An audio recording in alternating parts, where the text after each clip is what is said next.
Hello and welcome to the Resistance podcast. Today we are joined by Piers Corbyn. Would you like to introduce yourself, Piers? Well, I'm Piers Corbyn. I'm a long-standing campaigner against the tyranny coming from the World Economic Forum and the World Health Organization, which is their front operation. I've also been very active politically since I was 9 years old, and I think meteorologically I started the moment I was born, when it was the great sunspot of 1947 was Earth facing on the day I was born, the 10th of March, 1947. So the stars aligned for your birth is what you're saying. Well, so it's been said, yes. So are you Freedom Jesus then? I think that's going a bit far, citizen. Well, you are currently standing for Parliament. I Do you am. want to explain where you're standing? Yes, I'm standing in Southwark, Bermondsey, where I've been living since 1975 or thereabouts. And I'm standing because it's time to break the circus.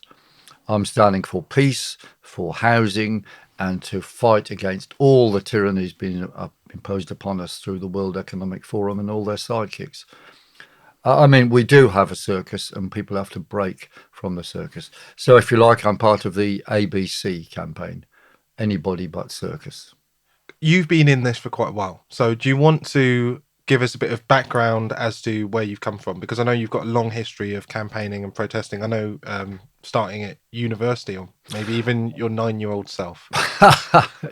Well, yes, 9-year-old self. Well, it was the Vietnam War, which, worried me. And then I joined CND when I was a teenager and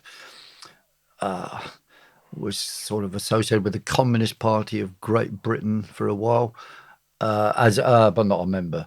And I went to Imperial College in 1965 to do physics, and wasn't politically active for much as an undergraduate, because my father warned me when I was on the way there. He said, "There's two things you've got to worry about in Imperial College or any college." I said, "What are those?" He said, "It's politics and women. And there would be a diversion from you getting a good degree," he said.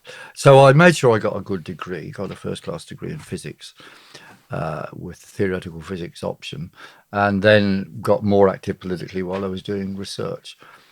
And in the course of that, became president of Imperial College Student Union after working with others to change the constitution. So I was the first democratically elected president, but it's the whole student body elected.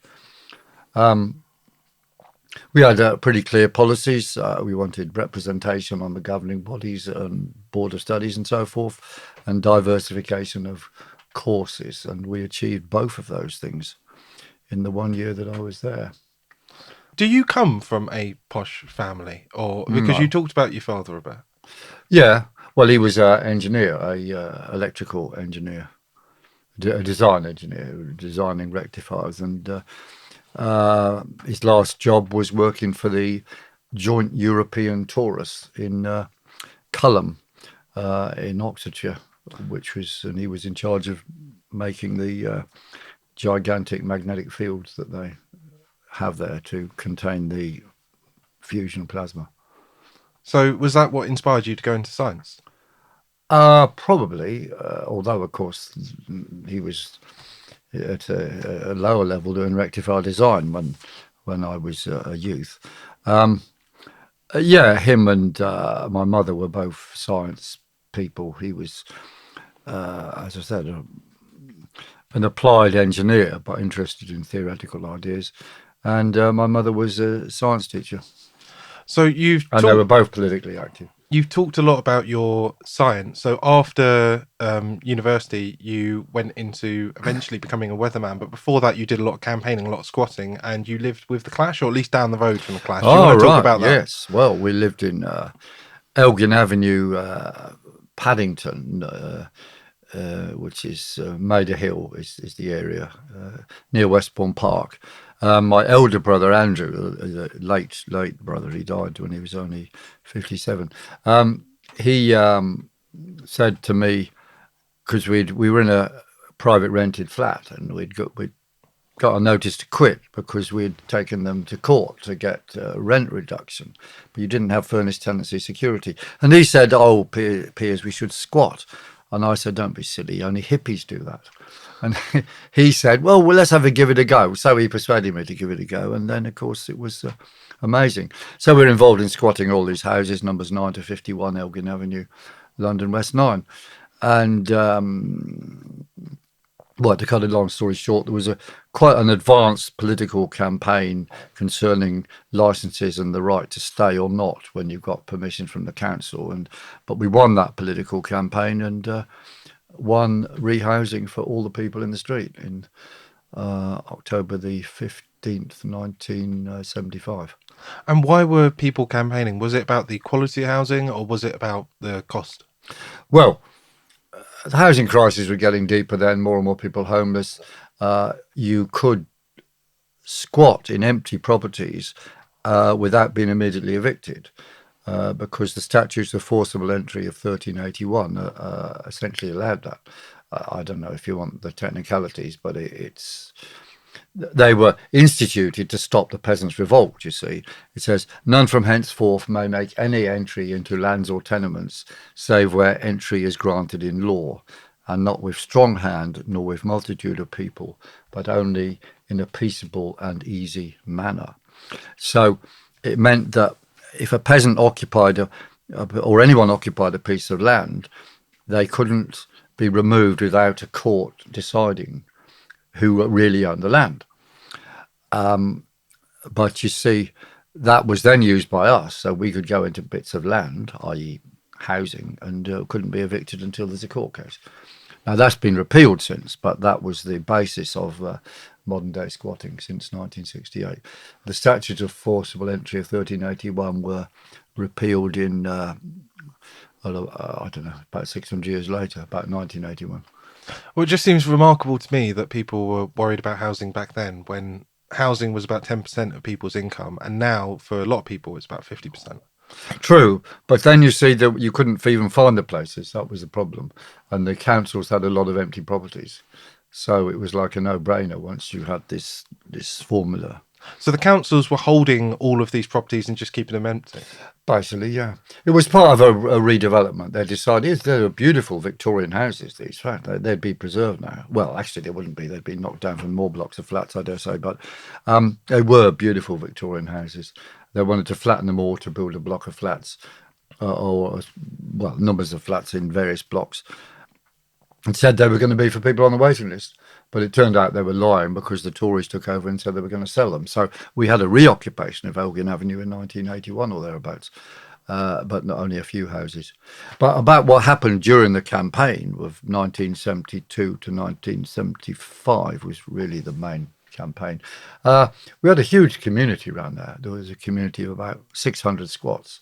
And in the area, including Walterton Road, a neighbouring street, and there's a squatters rock band there called the 101ers from number 101 Walterton Road, which then renamed themselves the Clash later on.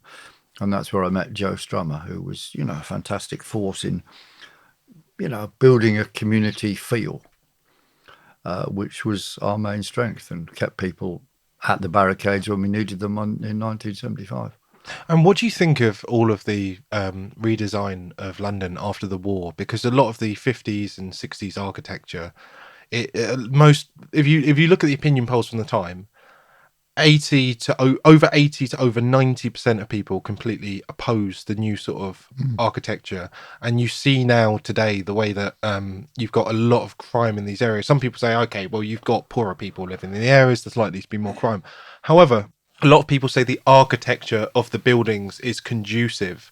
It's sort of almost like the way that a prison is built. You've got everyone overlooking these rather small and quite horrible looking courtyards. And many people find the buildings really depressing because it was this idea of communal living. And you had beautiful Victorian or even Georgian housing, or even, early 19th century housing that was just demolished to build these Soviet-style megaliths all over London, and you see them. It's almost scars on the face of this city. Yeah, well, yeah. I think knocking down those Victorian houses in that particular street and in many other streets was completely wrong. They should have been refurbished if necessary. The blocks that were built, well, some of the estates built for council housing were actually very good, like the Alton estate in Roehampton, where I lived later on. But the general tower blockiness, I think you're right. It does lead to more crime. Now, I don't know exactly the cause, but it's certainly to do with people feeling alienated and not being able to be communal.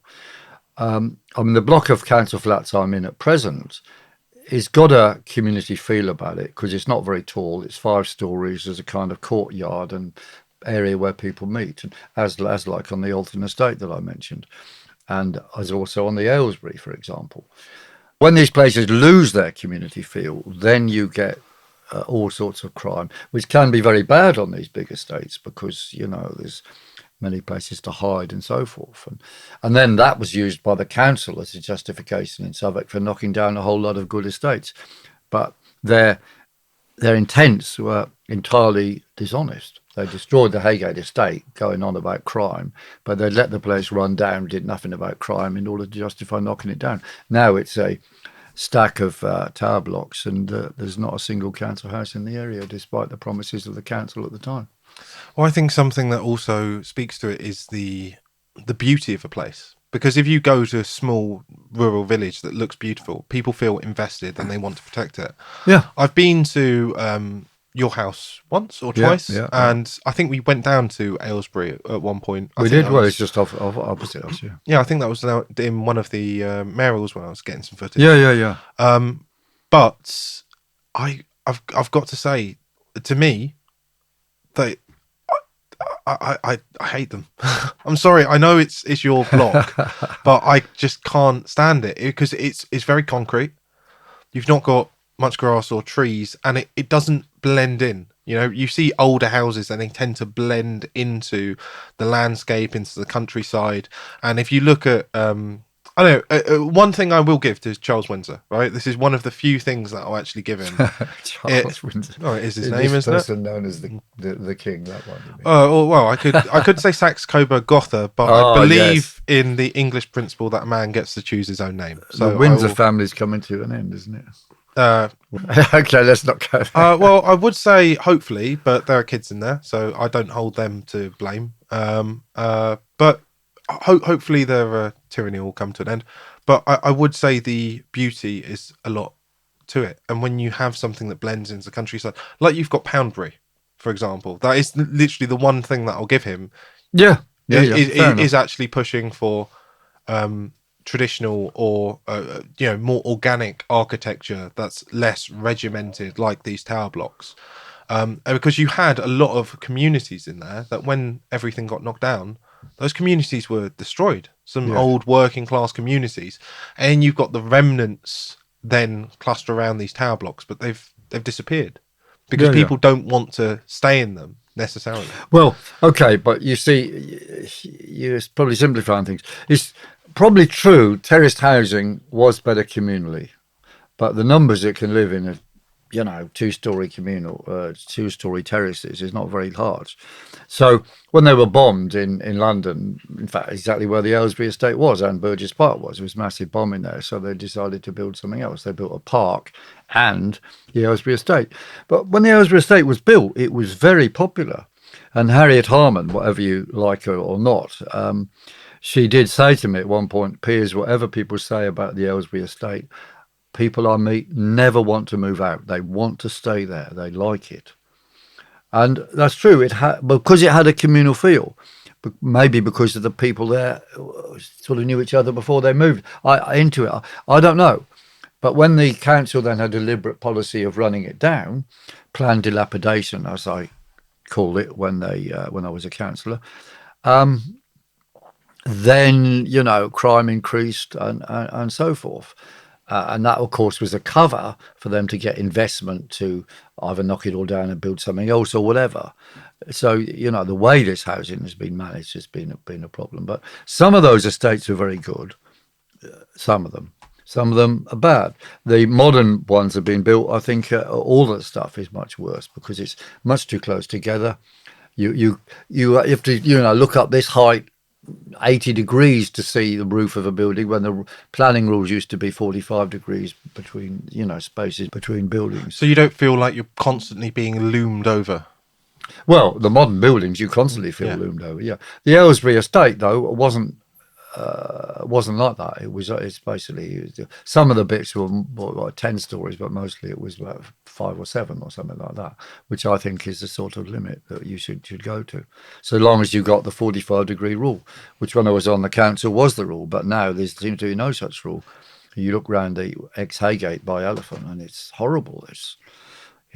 I walk through there and I don't walk through there. When I'm near it, I imagine those children and mothers were screaming and shouting and so on, whatever. But there was life there. Now there's no life there. It's just, walkways and dodgy-looking flower beds and a shop, Tesco or something.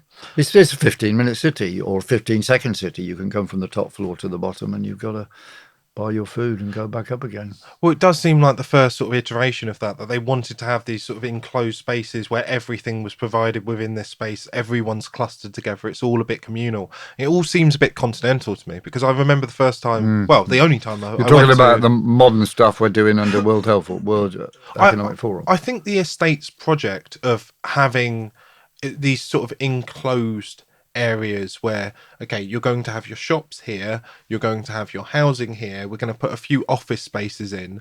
I think that was the first iteration of the 15-minute cities. That's fair enough. That's a good point. But you see, after the war, people did want something better, and the Alton estate won prizes for being, the way forward. I mean, there was green space there, there were shops there. It's such a relaxed feel when you walk through it, and it was on a postage stamp. That was a beacon. A lot of the others maybe weren't as good as that, but people did like it.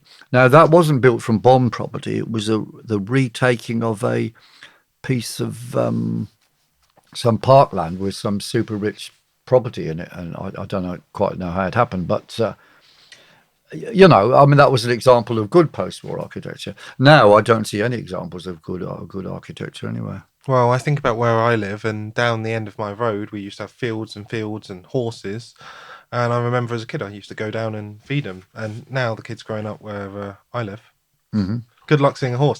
Do you know what they did? They replaced all of the horses with a bunch of massive tower blocks, and then they put a horrible metal statue of a horse. So you've just got a metal horse. Oh my there. God, yeah. Well, I don't like tower blocks at all. I mean, 5 or 10 stories possible, but when it gets beyond that, it's just crazy. I mean, I don't know how people relate to each other in these blocks. Got to have 5-story with courtyard areas where you can socialise is my answer basically. That's your limit, right? Tell me about how you got into being a weatherman. Would you describe yourself as an astrophysicist? Yes. After Imperial College, getting a first-class degree and being president of the student union and so forth, I went off squatting for about 7 years and then came back to do astrophysics at Queen Mary College, and also went back to Imperial as part of that to do theoretical physics of various sorts under Professor Kibble, who was an amazing professor as well as being a progressive person. How did I get into the weather forecasting? Well, I had various ideas about, and I'd had these from when I was a teenager, actually, of solar activity, that is magnetic and particle activity from the sun, affecting the weather. Because there was some sort of evidence of cycles, you see, like similar to solar cycles, which are 11 years. And I looked into it and found it was pretty complicated. But I did attempt to do some long-range forecasting using ideas about solar activity cycles. And I couldn't get it to work, so I gave up. And then in 1984, you may or may not remember, the miners' strike came along under Mr. Arthur Scargill. And people in the International Marxist Group, which I was a member of, which is a far left Trotskyist organisation. They said to me, Piers, tell us, is it going to be a cold winter? This 84, 85 winter coming up. I said, look, I don't know. They said, look, just go and just forecast it for us. We need to know. Now, of course, they wanted me to go and have a look and say it's going to be a super cold winter, so all the miners would carry on being militant. But I wasn't going to do that. I was going to look properly. Anyway, I spent a lot of time trying to make this system work, and then I found some things which did seem to work. And I did look into it, and I said, Jesus, it is going to be a very cold winter. And I told the NUM that, and they were phoning me up. I said, yeah, you sure? I said, yeah, it's going to be a very cold winter. And it was an astoundingly cold winter of 84, 85. And the miners could have won had they hung on, but there was treachery within and, complete treachery, which is what called the strike off. But, it worked. So I carried on with it. And so we can thank Arthur Scargill and Margaret Thatcher for me being here talking about this, really. Well, thanks to Mrs. T.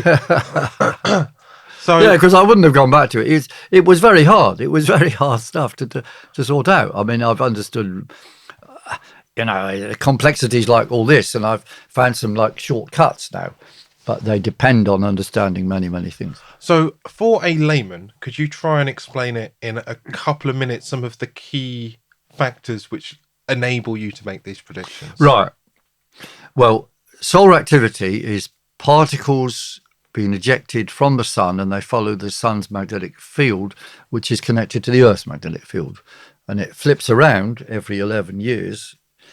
So there's a 22-year magnetic cycle of connectivity of particles flowing along magnetic fields, 22-year cycle between the sun and the Earth. And where these cycles come from, well, we've got understandings of some of those things, and there's many cycles on the sun. And this flow of particles and connectivity is modulated by numbers of things. One is the moon interrupting the solar wind. It's called the solar wind. There's particles that come in at 1 million miles an hour. And also the detailed circulation of what's happening on the Earth, such as the stratospheric winds have a cycle of 2 1/3 years. So every 7 years, which is 3 times 2 1/3, the same stratospheric winds are present in the same season, which gives you 11-year signals, which come up in a lot of places, including the Bible, for example. We can predict when in the past there's going to be the same Sun-Earth magnetic modulation state as sometime in the future. So we use the weather in the past to predict the future. Now, that's how we do it now. Before, it was a lot more complicated about analysis of X causing Y, and you'd have graphs and graphs and graphs and make some sort of forecast, which was very hard and complicated. Now we simplified it by clever shortcuts because of our understanding of the bigger picture. And you're using data from the past, so you can just extrapolate, go, okay, we've got data from the past. In these conditions, it was like this. Therefore, we've got an 80-90% chance it's going to be like this in these conditions again. That's right.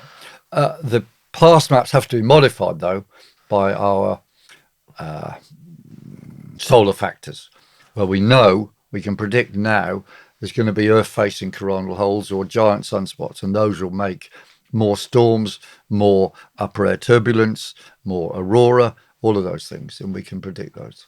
And you said that the ancients, because ancient astronomy and astrology, it's strange because they recognize a lot of things that it's sort of like there's ancient knowledge that we don't even have now. I don't know if you know about Graham Hancock and looking at some of these ancient civilizations. They knew about the 11-year cycle. There's the stuff in France of these things, 11 whatever's, columns. Although the main weather cycle is actually 22 years, not 11 years, but they would have, probably the 11 years is detectable in some ways, yes. The Vikings, you see, they always used aurora as a warning of storm. But then they can't see the aurora anymore because the storm comes, but the aurora come before the storms. I see. So don't go to sea just after an aurora. Stay at home. I will take that advice if ever I'm going raping and pillaging. So what this enables you to do, as far as I understand, is you can make predictions 3 months or maybe even 6 We can months make in them. We did a advance? test that was published 2 years ahead of storm losses. We're best at doing storms and tropical storms. Storm losses in Britain for the insurance companies for 2 years ahead, and they did the test, and it turned out correct that all of the major in that period, I don't know, of 6 months or so, the periods of the greatest losses to insurance was when we predicted. So, how accurate can you be? Just in a general ballpark figure. Well, 85% of a general weather type in a period. So in a month where you got about 7 or 8 weather periods of 4 days or 5 days long or something, 6 out of 7 of them will be correct. And so Essentially correct. that, as opposed to what the Met Office does, what does the Met Office do? They look at clouds, don't they? And that's how they predict for about 7 days rather than That's right. 7 weeks or 7 That's months right. as you The do. Met Office use they said their rule is weather causes weather. So the weather's doing this here, so these clouds are moving that way, and this updraft, this downdraft, this wind, and so on. They integrate them all forwards in time using supercomputers, and then they can say that what the weather's going to be. However, this process does not have external forcing in it because they don't understand the external forcing. This is the solar magnetic forcing. So they can't explain any of the weather cycles that exist on the Earth, and there's a lot of them. We can explain them all because they leave out forcing. And that means that in technical terms, if you know anything about differential equations, all they're doing is measuring the transient phenomena. So whatever they work out is going to fade away, and beyond that time, basically 5 days, they can't really predict anything at all. Yeah, Whereas we know the forcing factors, and so we can predict a long, long time ahead when they haven't got a clue at all. Which is why generally the Met Office can be good for, tomorrow, Really? day Oh, after, a few days, because they're looking at the clouds, they see where the clouds are moving, they can see the air currents, they can see high pressure, low pressure, and that's great for a Correct. few days. That's right. But then when you want to look at next week, you just they've cross got your problems fingers. because they don't know the speed at which these things are going to move. So you built your business off of this weather action, and you actually sell to a lot of farmers, don't you? Yeah. We floated on the stock exchange for a while, and we delisted for various reasons. But farmers still buy our stuff. Commodity traders, energy traders, and so on. And you give them, you told me you do 90-day predictions so they know when to plant their crops. Yeah. So your system is tried and tested. Completely. What sort of reception have you had from the academic community or other meteorologists or astrophysicists? Well, they all want to know what I'm doing, and we don't tell them, or we do tell them the general principles. But they don't want to believe it anyway because they're collecting money from the governments to tell everybody that it's all CO2 doing everything. And there's too much of a complicated system to predict. Well, the point is we're not predicting the system in the sense they do.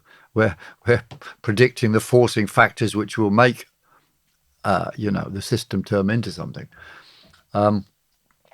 So there's some people who are very welcoming, and this would include people who work for the Met Office who are very impressed. But on the other hand, the Met Office is paid by the government to, one of their purposes is to advise the government on climate change. Well, of course, since Bill Gates is shoveling money into all the academic institutions and the BBC, they need to keep their narrative. So they don't want to report on our successes based on solar activity. Well, how much have you actually published in terms of your methodology? Are you keeping part of it private in order that you can sort of continue to make money? Because I know you've discovered this and this is how you monetize it.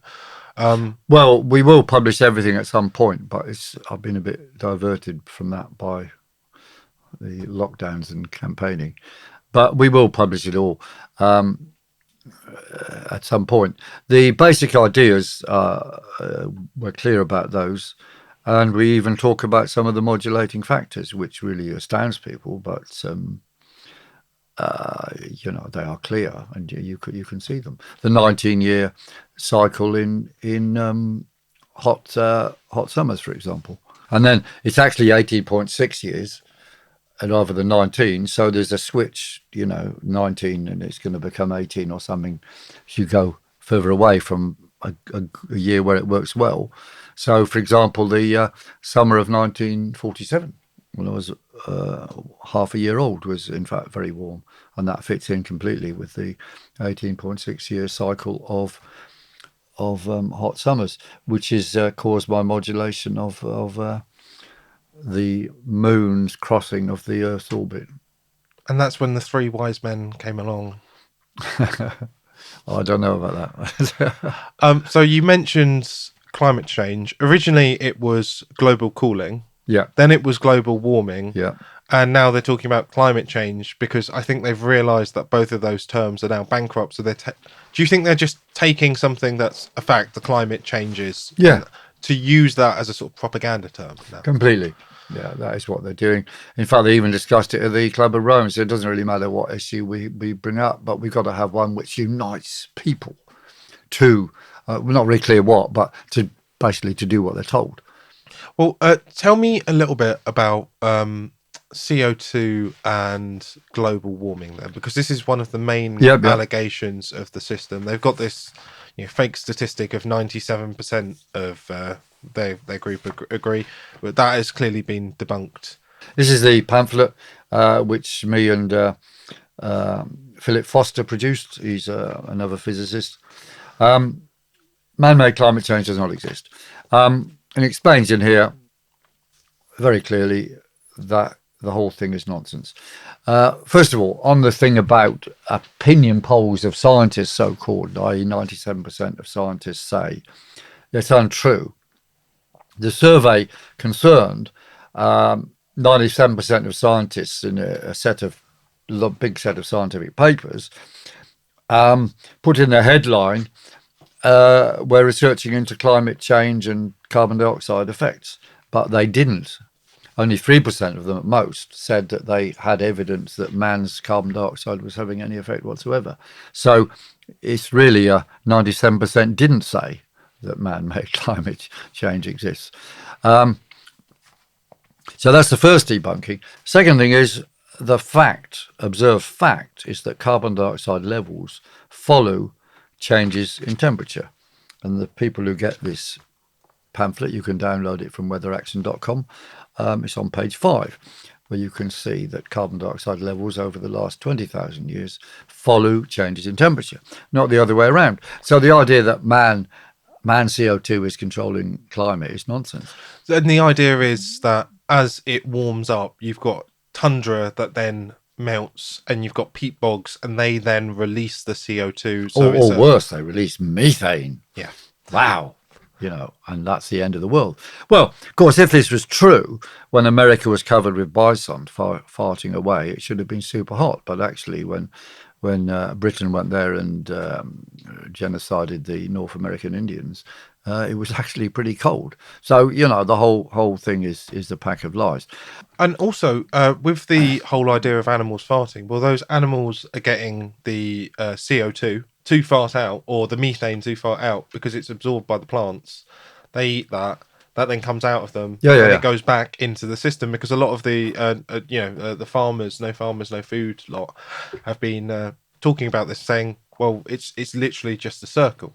How are these cows the problem? All they're doing is eating the grass will regrow. Of course. Yeah, what's going on is a cyclical thing. I mean, a mature forest is carbon neutral anyway, because the trees fall over when there's a gale or two, and they rot and they produce CO2. And as they grow, they absorb CO2. So the CO2 is either in the air or in the wood, and if it's just a cycle. However, the point to understand, though, is that the greenhouse theory is fake physics. None of it works. The idea that methane, you see, is so much more dangerous, therefore we've got to end farming, that is a complete story in order to destroy agriculture, starve people, depopulate, control everybody. The fact that greenhouse theory is fake physics is quite easy to understand if you think realised that when they've got a lot of carbon dioxide, they require heat from the upper atmosphere to come down to the ground by radiating downwards. It goes up and is absorbed and comes back, you see.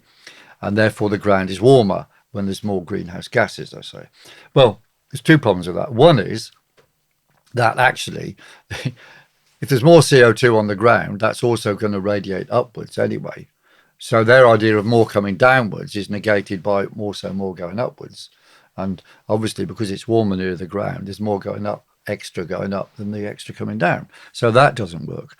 But the basic idea of heat being transported from an upper air where it's colder to a warmer area downward near the ground is nonsense, because that is heat being moved by this theory from a cold area to a warm area. Well, heat doesn't flow from cold to warm, so it is against basic thermodynamics. It's against the second law of thermodynamics. It goes from warm to cold. Yes, that's what heat does. So the whole theory is false. Now, they dress it up with all sorts of little arguments about radiation bands and so on, but that's just like looking at the leaf of a tree to persuade you that, you know, how big a forest is going to grow. Well, you can't deduce that from looking at a leaf of a tree. So they hide all their science by micro details without looking at the bigger picture, which is the thermodynamics that I just described. So just people have to understand this. The greenhouse theory is fake physics in every respect. So not just the CO2 theory is wrong, the theory about methane, oxides of nitrogen, everything they say about, you know, therefore controlling farming or whatever is lies, absolute lies. And they will never debate it. I've challenged them in many meetings in the Royal Society, where they reported from the IPCC, the Intergovernmental Panel on Climate Change, and said, guys, you know, when are we going to have the debate? And they said, oh, no time today, Mr. Corbyn, you know. And when we have had a slight debate once, they gave me their 3 reasons that they believed in man-made climate change. They were all nonsense, which you could go through in a second if you want. Went back to the report back meeting a month later, looked in the minutes, and it was empty. There was nothing there. It was just... This was the Royal Society? Yeah, it was in the Royal Society, yeah. So the Royal Society is deleting the minutes Absolutely, of yeah. any debates? Yeah. And you a member or associate? No, I'm just going... It was a public meeting in the Royal Society, so I'm not a member, but it was one of those public things. Well, I'll tell you what they said. I asked the top one from University of East Anglia, a woman whose name escapes me for a moment. I said, what are the 3 reasons, 3 bits of evidence based on data would you say should demonstrate the theory of carbon dioxide man-made climate change? And she said, number 1, she said, Venus. Now, of course, Venus is not Earth, but she said Venus, which has got a lot of carbon dioxide. And to that I said, well, it is nearer the sun, you know. It's right next to the sun. Right. Well, I mean, apart from Mercury. Yeah. That's right. That's right. And the second one, she said, Piers, your theory that you put forward that extra CO2 could actually cause cooling because it causes extra plant growth and therefore transpiration of water, which is a cooling effect. Like, you know, a forest is cooler than an open plain, you see. She said, your calculations on that are not necessarily accurate. I said, well, yes, but we're just talking about some possibility. And then she said, and thirdly, it can't be anything else. I said, really? Yeah. So that was her answer. This is meant to be, she's the top dog, a scientific answer. There was nothing in there, nothing. Because the facts are that carbon dioxide levels follow changes in temperature, something she did not want to countenance, so she's not going to say that. Anyway, came to the minutes of the meeting later, and it was just blah, blah, answer some questions, full stop. It's scandalous. I mean, when Newton was in charge of the Royal Society, I mean, of course, he had his own PR games, of course, but yeah, I think when they had a discussion, it was recorded, you know. Newton said this, Hooke said that, you know what I mean? It would be there, and it wouldn't be rubbed out, it would be there. So Isaac Newton's now turning in his grave? Probably. But he was a the beginning of PR as well, I have to say, a number of things. But he would be turning his grave, no, completely, because he did believe in actual debate, actual discussion, actual experimental evidence. And that's what the Royal Society is meant to be based on. I mean, that's what it says, you know, the various mottos are on those lines. So tell me about the greening of the earth, because you touched on this briefly. So quickly, could you explain the greening of the earth? And is this is this just a plot to take out that CO2 to starve people? Well, the earth does get greener near roads where there's a lot of CO2 comes straight out of vehicles. Because plants eat it. Plants grow faster where there's more CO2. Tomatoes are grown quicker in greenhouses where they double the amount of carbon dioxide there. Doubling the CO2 increases plant growth by 40%. Goes as the square root of 2, for example, you see, which is 1.4. So that's why it's 40%. I think it will understand. So if it went up 9 times, you'd get up 3 times the growth, you see. But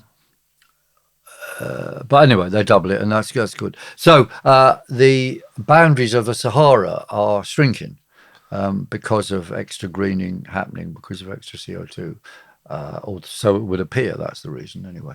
But extra CO2 does make more growth. So more CO2 is better for farming. Yep, and this is, of course, climate change. Yes. So the climate is changing. Yeah, there is more CO2 around, and that is it's not caused by man.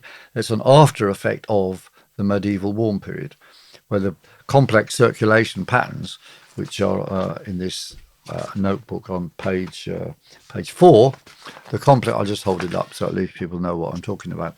Page 4 of the pamphlet shows the complicated circulation pattern of the ocean, which takes 100 of years to go from Greenland to the Pacific, and basically carbon dioxide is transported from Greenland to area to the Pacific, where it comes out, and that takes up to 800 years. So what we're seeing now is an after effect of the medieval warm period. And what would happen if the CO2 dropped? If CO2 went to half its current levels, then plant life would basically die out. Because we're in a dearth at the moment compared to where we were Completely. back in the time of the dinosaurs. Yeah, absolutely. So So carbon dioxide has been 20 times what it was, and there was no runaway warming or anything. In fact, it was a fantastic time. I mean, plants were just racing and dinosaurs were eating them. It was incredible time. So if I want a pet velociraptor, I've got to, Yeah. burn a bit of fuel. Absolutely. So talking of burning a bit of fuel, Yep. where are you now in terms of ULEZ fines? Yeah, as people know, I was drive at will, do not pay, take down the cameras. That's the motto. I had £61,000 of ULEZ fines, fines upon fines for driving and not paying. And then they confiscated the car, my Vauxhall Cavalier 1995. And the rules are that they have to tell the former owner of anything they confiscate when it's up for auction, so that they can buy it back if they want to. So I went to the auction and bought it back. Your old battered Vauxhall Cavalier. For the sum of £850, which had been talked up by the auctioneers, I can say, because, there wasn't anybody there who'd really even spent £200 on it. Especially because I had the keys and they didn't. But anyway. Wait, you had, sorry, they were selling a car with no keys? That's right. And you were the only one with the keys? I was. And they wanted to charge $850 for it? Yeah. And it's from the 1990s? Yeah, which is nonsense. Anyway, people came up to me after, Mr. Corbyn, why did you buy that? It's not even a moving thing. It can't move. I said, yes, it can. And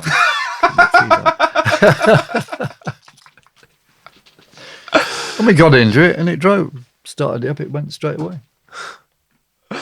So they've got $850 off of you. Yeah. And the £61,000, that was a warrant for control, has been used up. So that's whatever they got for that is the end of that. So that £61,000 is written off. And so where are you up to now? There's another one around for 45,000, but the car is now owned by somebody else, although I am able to drive it at times. So now they can't take the car. No, they can't take the car for, well, yeah, that's right. You see, an offence being done is served upon the owner. The individual person. Yeah, the individual person. If they can find that person, which they maybe could do, but he just says, well, I wasn't driving. So then they have to come to me if they can establish that I was driving. But I say, look, I don't own the car. So they say, all right, we want to take your fridge or something. And I say, well, I'm not letting you in. And then they have to go away because the Northampton County Court, so-called, is not actually a court with powers of entry because there's no judges in there. It's just a computer model or a computer which collects fines and information. So they're stuck, and so long as you've got no assets that are immediately seizable, that's right. It's one of the benefits of poverty. Yeah. Oh, that sounds. But everyone who's in the ULEZ should just do this: drive at will, do not pay, and support the taking down of the cameras. So you support the Blade Runners? Completely. No. How many cameras have been taken down now? Because there was a guy found with, I think it was 32 in the back of a van at some point. Yeah. Well, someone told me there's now basically no cameras in Bromley, for example, which is one of the best areas for decameraisation. Are you inspired by the fact that people are going out and they're doing this, even though there is actually a significant risk to them, that they're actually taking? Well, I think it's very good. It's very brave, and people, we just have to carry on. You see, there's a lot of people around in the movement who say, "Oh, Piers, we all know the truth. We're going to win." Well, no, you can know lots of truths. It doesn't mean you're going to win. I mean, Hannibal knew the Romans were evil. He warned everybody the Romans were evil, and the Romans came, and they destroyed Carthage. They killed everybody in Carthage. So, we have to actually organise to resist, as it says, GB resistance here. Or resistance GB. Sorry, got to get it right. And we want to now set up a thing called London Resists, which is just, basically everybody in action should help each other. But anyway, back to climate. You're nicking my name now. Yeah, absolutely, yeah. Okay, well, fair dues. I did nick the first third of your slogan. Ah, you did, yeah. Right. So just quickly on the ULEZ, you've talked before about how it actually increases CO2. So technically, in one sense, it is a good measure because people have to drive round the outside, which means they take more a longer CO2, journey. They produce more CO2 and more other sort of smoke pollution, which is, of course, what you can measure, and that is a problem. Yeah, so it's actually the other things in the petrol that are more of an issue. Yeah. Well, Sadiq Khan talks about CO2, but they don't measure CO2 as a pollutant. They measure microparticles from diesel machines, which they did tell us before were best to have because they produce less CO2 per mile. I mean, the diesel engine is the most efficient way of converting oil to mechanical energy. And they're the people who told everyone to get these. They did. But they're also the people who are having mass migration, which means more cars on the road, which means more traffic, which means that people are moving slower, which means engines ticking over and more of these emissions. Yeah. There's been an EU survey on this. It says that slow driving, 20 miles an hour, is making a lot more pollution and it's more dangerous because people get agitated, they're on the road longer. It's just stressful. It'd be much better if cars were able to go at their most efficient speeds, namely about 60 miles an hour.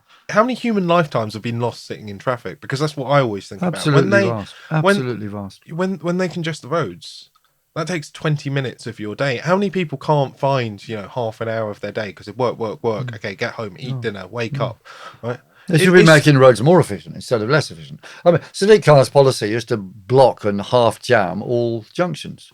And now cars, they work out ways of avoiding Elephant and Castle rather than going there to get from A to B. They think, there's different roads around Elephant and Castle. Various rat runs are still sort of around, but they're cutting those off as well. And he's quite a corrupt individual. I remember back in the day, during the lockdowns, when he actually came out and he sent down the Met Police, or the notoriously honourable institution and principled institution, which prevented you from campaigning in the mayoral elections. Was that 2020 or 21. 2021? No, it was 2021. Yeah, Yeah, 'cause they said you had to leaflet the whole of London by yourself. that's what I said, yeah. Yeah. Whereas he can have people leaflet for him, but Which was clinically insane, yes. Yes, I was taken out of Bishop's Park, you remember, saying this is tyranny or words to that effect.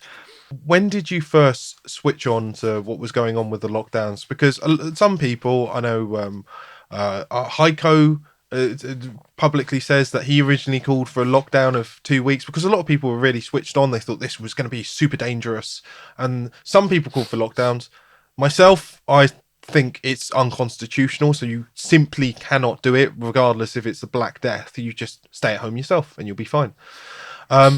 When did you switch on? It was April 2020 when the first stuff came out, and it was all this from Imperial College. You see, being an ex-Imperial student, you sort of you want to believe it if it comes from Imperial College. Of course you do. So I thought, oh my God, this is heavy stuff. So maybe for a day or so, I believed that there was something dangerous out there, something dangerous. And then I met some friends of mine, and they said, no, it's another hocus pocus. They weren't scientists, but they just knew various things. And I was convinced after, 3 days that actually it was all nonsense. So from then on, I escaped from London because I thought there was going to be a big lockdown of us in our council flats, and went to Glastonbury, and there organised the very, very, very, very first demos of a little demonstration of 6 at the Glastonbury Cross. So you're a bit like King Alfred retreating into the West Country. Well, we did. From which you would emerge and... then you had your Battle of Essendon.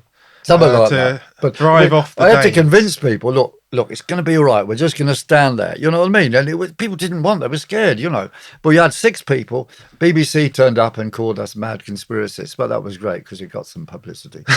And that was the beginning. But, it was we were very, very, very, very, very isolated. I mean, everybody thought we were mad, But as you know, things grew from there. And then I was first arrested on May the 16th in Hyde Park Speaker's Corner. How many times? I've been arrested 17 times as part of the movement since, including that one.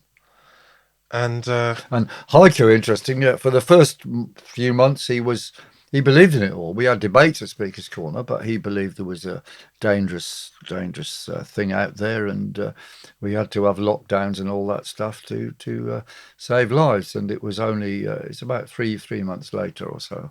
Well, it was July, I think. I met him on a march. I said, "Hello, what are you doing here?" He said, "Piers, you were 95% right." And I know other people have come around as well, and you were able to unite quite a big coalition. Yeah. So, we said, look, left and right are nonsense. It's about, are we going to have some world dictatorship of globalism, or are we going to have accountability? And, we had unity from ex-Tories, ex-Labour, all I remember you working with Jeff Wyatt. Fantastic. We had a fantastic relationship, yeah. Yeah. Absolute hero. And he was known as far right, and I was known as far left, but it just didn't matter at all. Far left and far right, So you've been through a lot. You've been grabbed 17 times. You recently got kidnapped and taken up to Scotland. Yes. You've had to travel back to Northern Ireland. You've basically... I've been twice to Northern Ireland. Yeah, 3 times. It's nice Wales, going there. Is Wales the only place that you haven't been prosecuted? Yes. Well, in terms of England, Scotland, Northern Ireland and Wales, yeah, the 4, yeah. So Wales hasn't happened yet. Is that next on your list? Have you got wait a minute. A sort of we were at Cardiff, weren't we? But I think... No, they dropped it, yeah, because what happened, at Cardiff, I remember the event. I'd spoken at a big rally, and we were all going around the corner, and the police came up to me, and they were about to arrest me because they'd warned me from the week before in Oxford that I shouldn't go to Cardiff, you see. Or was it Swansea, whatever, anyway. Cardiff, I think. And there was these about 3 coppers surrounding me. But the crowd realised what was going on, and then there was about 100 people surrounding the coppers. And they said, "What are you doing here, Mr. Corbyn?" And they glanced around, and then I said, "Oh, I'm here working." And the copper said, and they looked at the crowd, which was getting really quite hostile. They said, "Oh, okay, yeah, that's perfectly satisfactory, Mr. Corbyn, thank you." And they went off. Oh, I tell you what, if you'd started singing Men of Harlech in the middle of it, they would have been stuffed, wouldn't they? Yes, yes. But that's the way to do it. They're ex-miners, a lot of these guys, or ex-miners' sons. And they remember. Well, yeah, they don't take no nonsense, They go, "Oh, that's that man who came down about 30, 40 years ago when he was doing the fire breathing." Yes. Do you oppose lockdowns simply upon principle? So if it were the Black Death, do you oppose the idea that the government can put you under house arrest without a court specifically issuing an order for you? Well, yes, because I don't ever trust any of these things, and have great suspicion of any so-called contagion anyway. It's a lot of studies done about contagion theory, and it's questionable. I mean, I think the whole of modern medicine actually is corrupted. So I don't agree with lockdowns for anything, because for any tyranny, there's always some excuse, the enemy outside, the disease, or we got a lockdown in case cyber nuclear attacks, nuclear bombs, whatever. Climate, anything. There'll always be something. There'll always be another disaster. There'll always be another excuse for them to continue holding their power. And this has happened before at religious times. There's, after the Great Tempest of 1703, there was various, well, there weren't rules about locking down, but there was religious things of carrying on worshipping God, having special worshipping things every year to prevent this happening again, because it was because of the sins of man, the storm had come, you see. And it's always the thin end of the wedge. I mean, we've seen up in Scotland, they've just got rid of Humza Yousaf. So they got rid of him, but they've still got all of these, hate crime diktats. Everyone's calling it victory. Of course. But there is no victory until this is repealed, declared unconstitutional, and then this man is imprisoned. And all the people who voted for it are kicked out. But they're all still there. They've, sold him down the river, which is, you can feel a bit of Schadenfreude, but it's not really solving the problem, is it? The government takes more power, and then what it'll do, governments will always take more power if they can. Yeah, absolutely. Yeah. And I'm completely against that. I mean, I suppose in the past I used to believe, strong state apparatus can build, better unity and more efficiency and so on. Well, it's true that Stalinism was productive in terms of regenerating an economy after the war, but but there was other side effects. Mass graves. Well, yeah, of course. I mean, it depends what you mean by good. Well, if you want to talk about socialism, we can always talk about socialism. I mean, I think that might be the reason that Keynes gave us the example of if you are in a recession, you dig a hole, and then when you're done digging it, you fill it back in. He just didn't say when you put the corpse in. Well, yeah, I don't think Keynes was that sort of politician, actually, but I understand what you're saying. But I think... he was a politician. He got his lordship out of the fact that he just gave governments an excuse to borrow more money, spend more money. Oh, yeah, of course. An excuse provider. Because in a free market, you have someone unemployed, they're going to be available for work, right? That may push down wages, but at least the market will reach an equilibrium. Under Keynes, right, he's saying take that person who's unemployed, then take taxes from everyone else to pay them to dig a hole, and then once they're done digging the hole, pay them to fill it back in, money, then money pay them supply. to dig it again. That's completely unproductive. You're producing zero, and you're taking other people's money to pay someone. Well, this is happening now, even bigger time. Nothing, and waste their time. At least they could be at home, homeschooling their kid, or they could be doing housework. You're paying them to waste their time, and it's just That's true. So the question is, Piers. Socialism believes in a big government. It believes government needs to be there to direct and shepherd society. you might say. It believes in state control of the means of production. And I would hazard that the means of production are, in fact, not just the capital goods, but they are us, ourselves. Like you talked about them trying to abolish CO2. Yeah. And you said you are the CO2. You are the CO2 they're trying to abolish.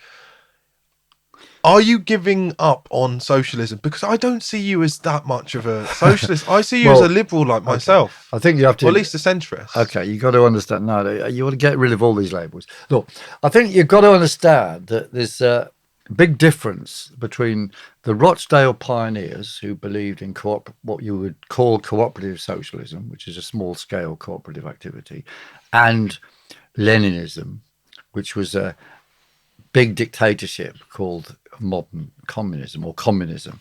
Now, they're different things. Marx's analysis of world history and the labour theory of value doesn't necessarily say you should go for one or the other. It's just a theory, but it's then been applied by various people. I do think we have to study a bit about just really where the idea of communism, the one that you don't like, came from. Because Lenin was funded by the Germans and the banks in order to go into Russia to foment revolution and get rid of the Tsar. Now, they wanted to get rid of the Tsar because they wanted to get rid of that power. But the consequence was, of course, what we have, which is a kind of a very big dictatorship system, which has now been taken over by the World Economic Forum in form, although a different form in the sense that now it's the mega corporations which run the show as opposed to being a massive state operation. Well, I think those mega corporations are all in bed with the state, which is what enables them. Well, it's the same thing. The state is run by the mega corporations, whereas before, under Stalin, the state was run by the Communist Party, which was some sort of thing which came from the people originally.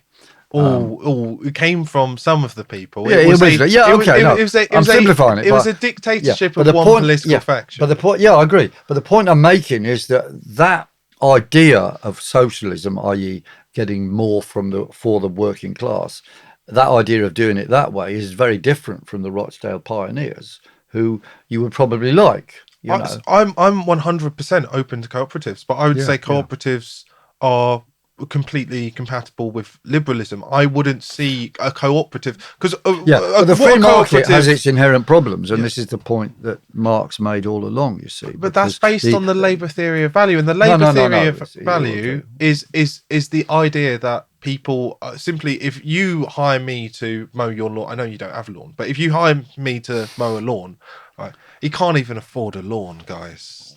Donate. My mother said she looked forward to when I had a house and a lawnmower. Now, I got a flat with no lawn, but I did find a lawnmower in a skip, and I took it into the house and told her I now have a lawnmower. So the labour theory of value works on the premise that if you want me to cut your lawn, right, for let's say a £5, okay. Well, let's say you want me to draw some artwork for you. So I do some artwork. You then slap that on the mug and you make loads of profit off of that. That you have somehow robbed me. Even if I sign up consensually, give you this artwork, transfer the rights, I'm like, yes, I know I will do this for you consensually. I think the labour theory of value just doesn't appreciate the concept of individual autonomy. It just doesn't recognise individual rights. Like, if I freely consent to give you my labour and then you profit because you sell that on for a higher value. It's not about rights. Labour theory of value is not about rights. It's just about surplus value, i.e. you produce something, the cost of production is less than the amount that people will pay for it. And the difference is the surplus value and the profit. So the question is who owns the profit?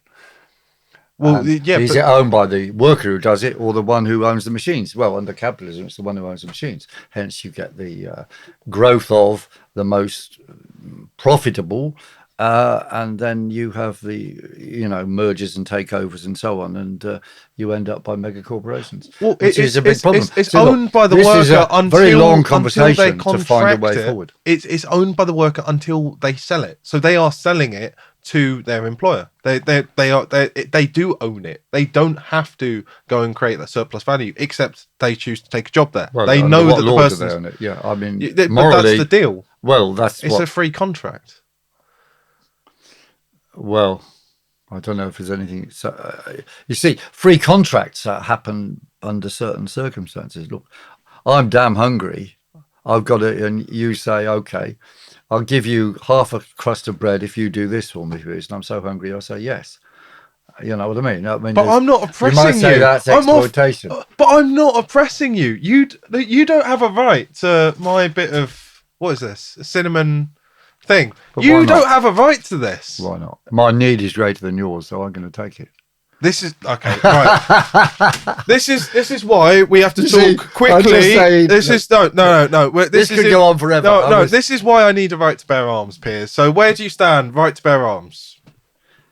Well, in America, I think it does make sense. Yeah. Over here, I don't know. I don't know if it makes sense over here. Would you be okay with the government coming round my house and grabbing me, throwing me in a little box, taking me away from everything in my life because I've got a crossbow and swords? I think that's wrong. But yeah, I think it's a complicated argument, but I'm not against it in principle. No. Because otherwise, the government's got all the guns. You got to remember that first they disarm the populace. Once they've disarmed the populace, that's when you're in trouble, isn't it? Probably. Okay. Free speech. I'm in favour of free speech. Okay. Even free speech, which is really offensive. Well, because you've got some things I find offensive. You've got this idea of hate crime. Right. Which okay. is, I find quite ridiculous. I've spoken about this before. The idea that if someone punched me in the face because they disliked, I don't know, my tie, and they punched me in the face because they disliked my skin colour, apparently one of them is some greater offence. I find that completely strange. Sorry, which is a greater offence? Because they would dislike my skin colour. Or if someone punched me in the face because they disliked my religious views. Well, actually, I'm an atheist, so I don't get the special privileges. Right. But let's say I were a Muslim and someone punched me in the face. Apparently, that's more egregious than punching an atheist in the face. Well, that's ridiculous. I just find it. I find it the actions we count. Yeah, I think it should be the harm that you cause. But it's essentially a thought crime. It's okay. You did this thing, right? You intended to do it, so we've already got the intention, which is the only thought we should care about. But then on top of that, we're adding this idea. Oh, but you had this political view as well, so that's disgusting. Yeah. Well, law is more and more coming towards oppressing your thoughts, controlling your thoughts, which of course is what Orwell's 1984 book warned about. And then they're injecting stuff into our bodies which can be switched on and off and so on by 5G and 4G. So that could be even controlling how people feel and think. But certainly there is a big move towards controlling thoughts, yes. And quick fire, do you stand for the right for people to educate their own children? Oh, absolutely. And take them out the system? Absolutely. I think that's very important. Look, the whole education system has to be different. I mean, it is currently a machine for brainwashing and straitjacketing children and youth and turning them into pawns of the mega corporations. Well, you see how we've lost critical thinking. I mean, I was at these two of these encampments yesterday, meeting the students, right, and recounting a few things about what had happened in the 60s and so on, 1968 and all that. And they were a bit bemused, I would say. But to the extent that some of them, well, obviously there's lots of stuff going on, and I think these XR people and so on turn up there to try and put the lid on effective protest. But, you get students saying, well, I don't want to listen to you because you don't believe in man-made climate change. And then we say, yeah, but we're here to support what you're doing about Palestine and disinvestment, which they appreciate, most of them appreciate. But the sort of critical debate among students is miles lower than it used to be in the 60s. I mean, it's just, I don't know. I wonder where their brains have gone, Well, as an atheist... what they're doing is very good, let's be clear. But the general run of the mill of what we met there, it was disappointed in a way. Well, as an atheist, you're an atheist as well. Well, most of the time, yeah. As an atheist, it seems to me that this is just religion. It's an alternative religion, yeah. Yeah. It does seem like religion to me. Right. Are you in favour for the extension of the powers of juries and jury unanimity? Oh, of course, we've got to have juries. Yeah, because I think the idea that someone can be sent to prison by without a jury is abysmal. Like, you've seen it with Tommy Robinson sticking him in for 6 months.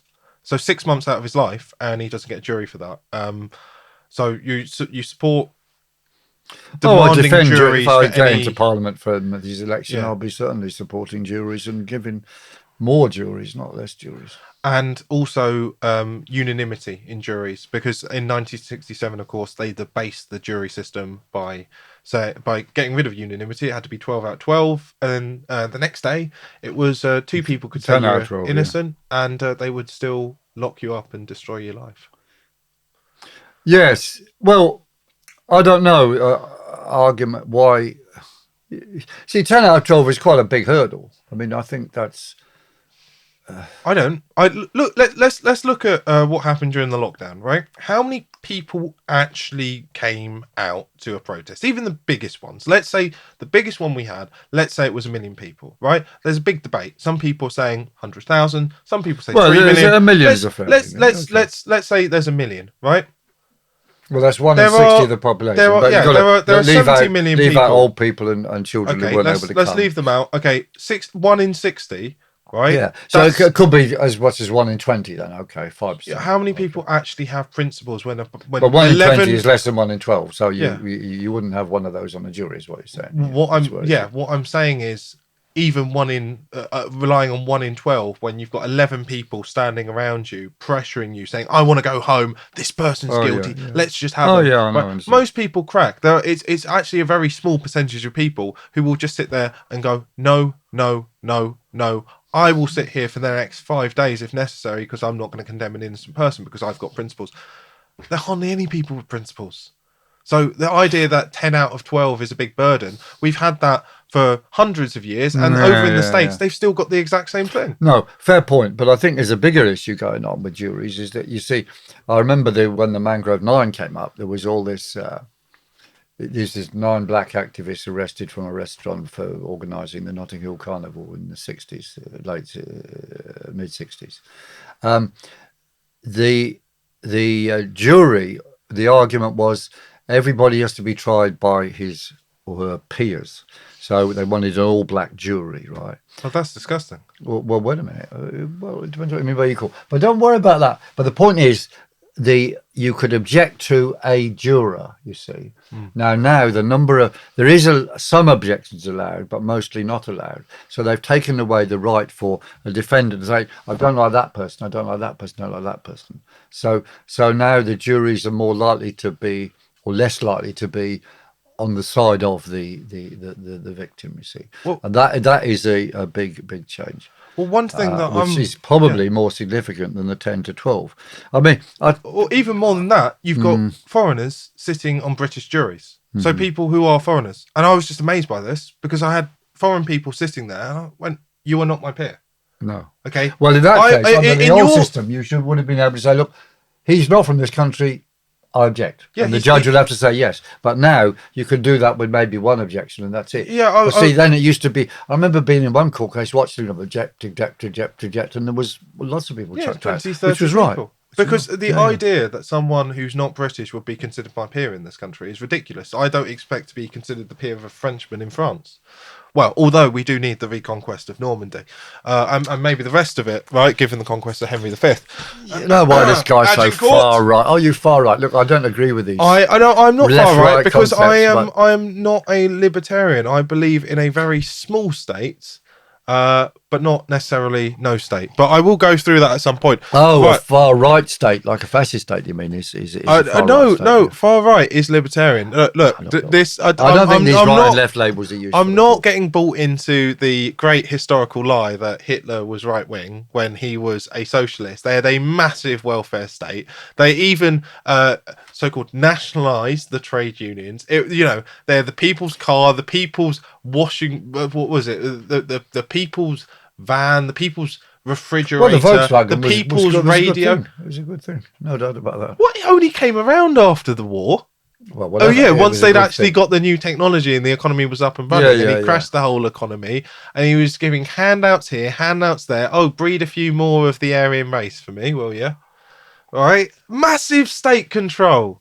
The concentration camps. What are they apart from massive state control? Well, of Total course they are, state yeah. control. Well, we know that. Well, you see, fascism and communism were both state Well, control, Hitler but under wasn't different fascist. aegises. Well, fascism is Italian, so fascism didn't rely on race. So, I think that's a big mistake. A lot of people confuse fascism with National Socialism. The concept fascism came from the phagocytes, yes. The fasces Yeah. in ancient Rome, which is about considering the nation to be one single corporate entity, which is where you get corporation.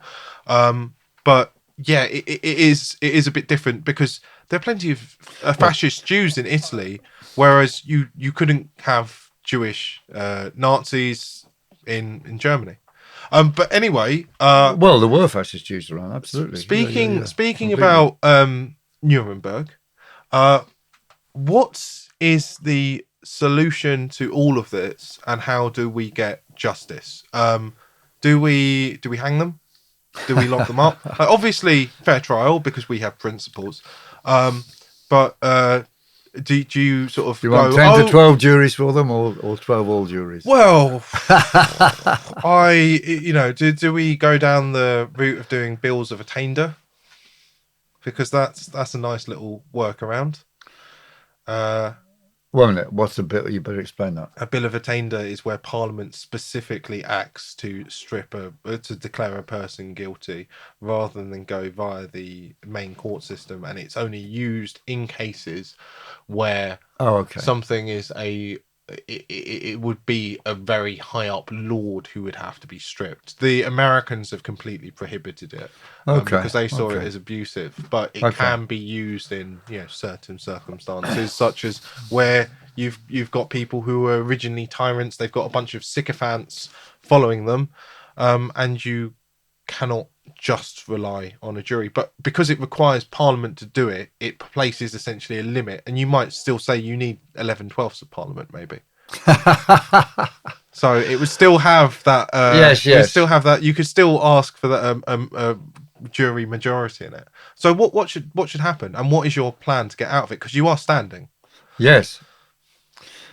Well, to break the New World Order requires resistance on the ground. Well, are you not saying New World Tyranny anymore? Because I've started picking it up. Oh, New World Tyranny. Okay. Well, all right. People know of it. It was officially called New World Order. Yes, I do call it New World Tyranny. Yes. So to break the New World Tyranny, well, it needs action from below. I mean, it's not going to come by us praying to politicians to do anything, because the party system means that they actually work together in order to control you. It's a circus. The way New World Tyranny will be broken is by actually resistance on the ground and making it impossible for these people to do things. We've seen its work during lockdowns. We did resist, and they weren't able to impose the lockdowns. It is working under ULEZ. We are winning under ULEZ. We've got to work out practical ways on other things. For example, the World Health Organization question. People are currently praying hard for politicians to say, don't pass this or whatever, but they already have passed it. So let's repeal it. Well, that will get really nowhere fast. What we have to do is have practical ways to resist WHO tyranny. And I've got this idea. And hopefully on June, as WHO campaigning goes on, we'll be discussing this more. during June and July. What we need is something like a boycott of those doctors who are prepared to implement more WHO jabbing. So we have to go round to doctors and say, would you sign a declaration that you will not do any more jabbing for the WHO next round of tyranny or whatever? And doctors who do, we say, okay, go there. Doctors who don't, we urge people to leave that doctor and go somewhere else. So, that's one idea. But we've always got to build practical ways forward. Now, what about punishment is what you're asking, and new Nurembergs and so on. Well, yes, there should definitely be.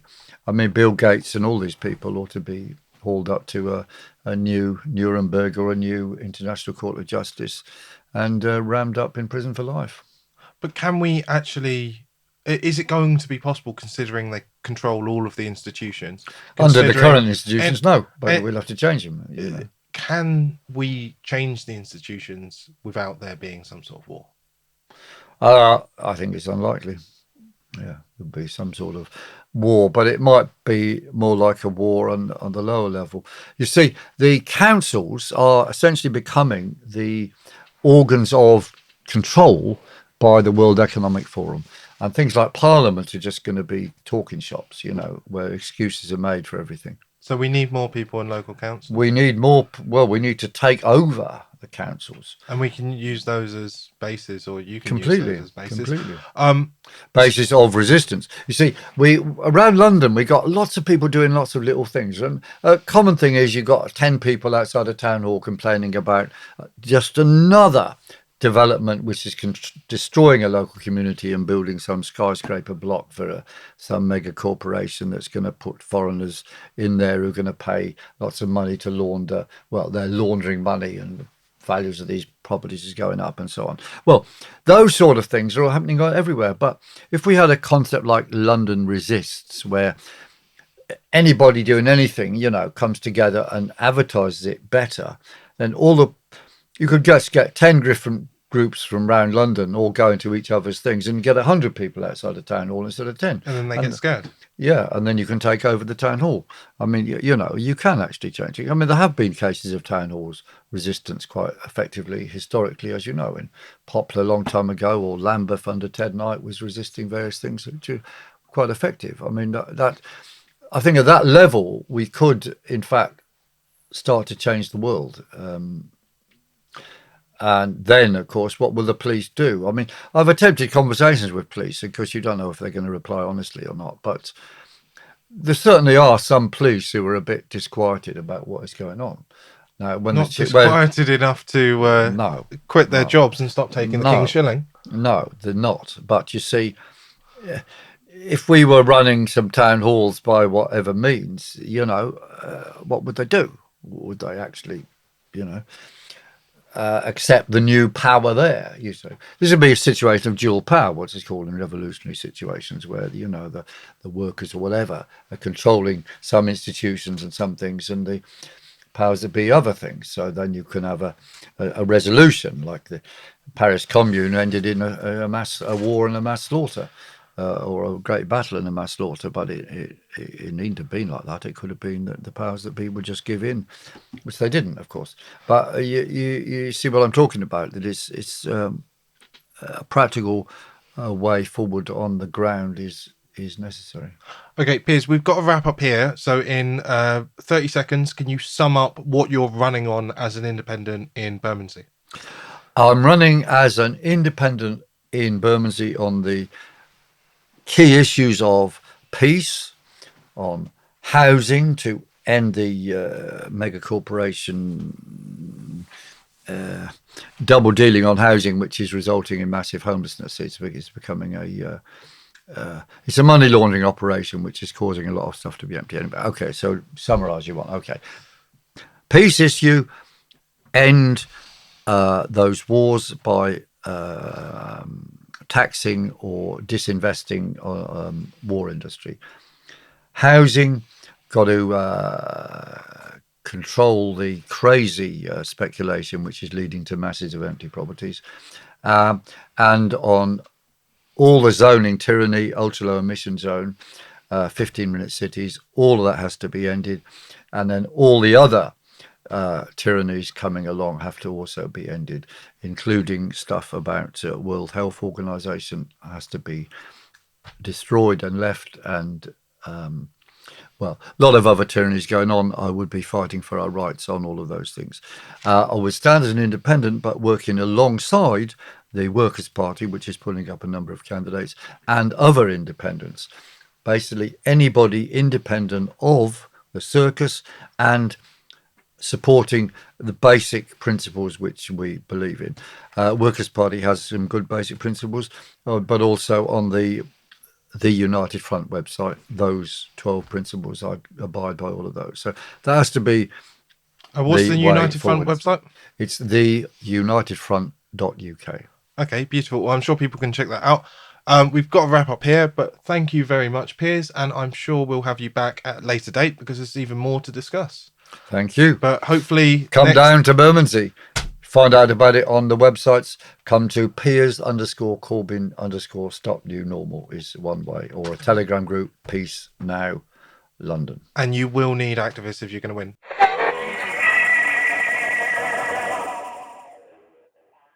Thanks for watching. Please give us a like, a share, a subscribe, hit the notification button if you would like to help. We've got a Patreon and a Subscribe Star, so please head on over there and pledge us some support if you want to keep this journalism going. We've got a professional studio here and we could do with your support to keep these great conversations coming.